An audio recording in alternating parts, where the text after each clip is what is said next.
দর্শক, আপনারা জিন দেখার জন্য অধীর আগ্রহে বসে আছেন আমি কখন সেই ভিডিওটি আপলোড করি। এবং আমি বলেছি আমার টিকটক আইডিতে যে আপনাদেরকে আমি জিন দেখাবো। তো চলেন আসেন আপনাদেরকে জিন দেখাই। জিন অলরেডি কিন্তু দেখা যাচ্ছে, ওই যে দেখেন জিন দেখা যাচ্ছে। হ্যাঁ, আমি আমার মন্ত্র দিয়ে ডাকবো, দেখবেন যে জিন আমার দিকে চলে আসবে। দেখেন জিন আসতেছে, দেখেন জিন আসতেছে, ওই যে জিন আসতেছে, দেখেন জিন আসতেছে, ওই যে জিন। আচ্ছা আমি তার কাছে যাই, আমি তার কাছে যাই, ক্যামেরা নিয়ে আয়। এই যে ওখানে দাঁড়াও, ওখানে দাঁড়াও, ওখানে দাঁড়াও, দাঁড়াও, দাঁড়াও। আসিস আসিস না, তোকে ধরবে, তোকে ধরবে রে, তোকে ধরবে ক্যামেরাম্যান। এই যে মানে এ আমার কিছু করবে না, এ আমার কিছু করবে না, কারণ এর সাথে আমার দাদার খুব খাতির ছিল। এই জিনের সঙ্গে আমার খুব দাদার অনেক খাতির, সেজন্য আমার কিছু করবে না, আমার ধরবেও না, এর টেনশন করেন না। এখন যাই হোক, এইরকম ভিডিও আপনারা ইউটিউব চ্যানেলে হোক, টিকটকে হোক, ফেসবুকে অনেক দেখেছেন। এটা হচ্ছে এক ধরনের ভালো মানুষই। এখন আপনাদেরকে বুঝাই দেই যে আসলে আমি একটা আপনাদের আস্থার জায়গা।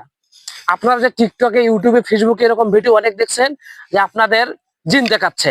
আচ্ছা, প্রথম পয়েন্ট যেটা আপনারা কিভাবে হাজির করবেন বা কিভাবে কি করবেন, প্রথম পয়েন্ট আপনারা চলে আসেন। দেখেন জিনের পা, জিনের পা কিন্তু কখনো মাটিতে লাগবে না। জিনের পা আপনাদেরকে আমি ভেঙে দিচ্ছি। এতক্ষণ থেকে যাহা কিছু করলাম, যাহা কিছু ইয়া করলাম, সবকিছু আপনারা বুঝছেন যে আমি আপনাদেরকে সবকিছু ভাঙিয়ে দেই। আচ্ছা যাই হোক, জিনের পা কখনো মাটির মধ্যে লাগে না, জিনের পা কখনো মাটিতে পড়ে না। তো এই দেখেন জিনের পা কিন্তু মাটিতে। এই যে ক্যামেরা, বেশি দূরে আসিস না, এই দেখেন জিনের পা কিন্তু মাটিতে, এই জিনের পা মাটিতে। এই যে এখানে যে দেখলেন না সাদা কাপড় পরিহিত, সে কিন্তু কোনো জিন না, সে কোনো জিন না, সে হচ্ছে একজন মানুষ, সে হচ্ছে একজন মানুষ। সেই মানুষকে আমি সাদা কাপড় পরে এরকম ভাবে আপনাদের সামনে নাটক করলাম।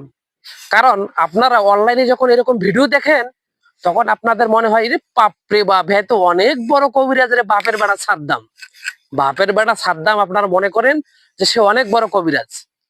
কিন্তু আরে সাধন করার পরে একটা লোক যুগের পর যুগ সাধন করে, জিন চোখে দেখে না। আর বেটা তুই দুইটা মন্ত্র পড়ছিস না নাই পড়িস, তুই আবার জিন হাজির করলি? এটা কোন ধরনের শয়তানি কথা? জিন হাজির করা যায় চুল আছে শরীরে, জিন তো সবার চোখে আসে না। আর তোর জিন ক্যামেরায় আসে, দেখ দেখ আমার জিনও ক্যামেরায় এসেছে। তুই যে নাটক করছিস বা আপনার যে নাটক করছেন, হ্যাঁ, এটা বাস্তব প্রমাণ। তারপরে এখন বললাম, ওই ওরা বলে যে এই জিনের সাথে আমার দাদার অনেক খাতির, এই দাদা আমার দাদার অনেক খাতির এই জিনের সাথে, হ্যাঁ, বা বাপের অনেক খাতির। আমিও বললাম এই জিনের সাথে আমার দাদার অনেক খাতির, কারণ সে আমার দাদার নাতি, আমার দাদার নাতি, সেহেতু আমার দাদার সাথে তার একটু অনেক মিল আছে। তো সেহেতু সেই জিনকে আমিও বললাম যে তার, আচ্ছা এখন ভাঙ্গি দেয়। এই যে দেখেন এ মানুষ, এ মানুষ, এই যে একে সাদা কাপড় পরাইছিলাম, হ্যাঁ, এই যে দেখেন এ সাদা কাপড় একে পরাইছিলাম, এ হচ্ছে একজন মানুষ। আপনারা অনলাইনে যেগুলো দেখছেন সবগুলো হচ্ছে তামসা। জিন কখনো এভাবে সরাসরি হাজির করা যায় না। হ্যাঁ, যদি সে কবিরাজ গ্রহণযোগ্য হয়, সে যদি অনেক জালনিওয়ালা হয়, সে যদি সাধনের মধ্যে থাকে, সে জিন আগে হাজির করতে পারবে, বা সে নিজেই দেখতে পারবে, সে জিনের সাথে এমনকি কথাও বলতে পারবে। কিন্তু এই যে বাটপারদের কাছে জিন আসবে না, বাটপারদের কাছে কখনো জিন আসবে না, বাটপারদের কখনো তন্ত্র মন্ত্র খাটে না।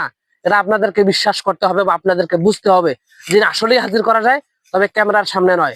জিন আসলেই হাজির করা যায়, সব মানুষের সামনে নয়। জিন দেখে কিছু কিছু মানুষ আছে, যেমন তুলাদাসী মানুষ, এরকম কিছু মানুষ আছে। বা জিন যারা দেখে তারা হচ্ছে অলি মানুষ, বা যারা সাধনের মধ্যে থাকে, তারাই কিন্তু আসলে জিন হাজির করতে পারে। তাছাড়া বাকিগুলো সব ভাউতেবাজি, যেগুলো অনলাইনে দেখতেছে না, সব ভাউ